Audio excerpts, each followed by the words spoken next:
Tai sveikinu su pergalė ir gal kokios mintis po šių rungtynių? Mintis, kad vis dar galim kovoti dėl playoffų, tai sieksime to tikslo ir stengsime laimėti visas likusias varžybas. Iš rezultato buvo panašu, kad šios rungtynės buvo lengvesnės negu vakar, tačiau iš žaidimo atrodo gana klampios, kokia tavo nuomonė?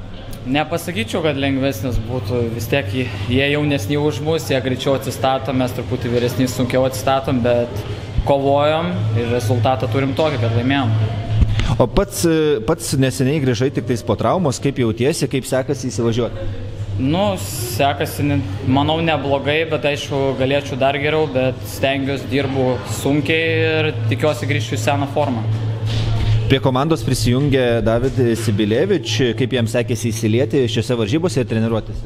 Puikiai, pirmose varžybose tik pirmas keitimas ir įvartis, aišku, laukiam dar daugiau iš jo, stiprus geras žaidėjas. Ir šią ateinančią savaitę kelionė į Latviją ir kova prieš Žiemgalę. Kaip manot, ar ten galima siekti pergalės ir kokios mintis apie tas rungtynes?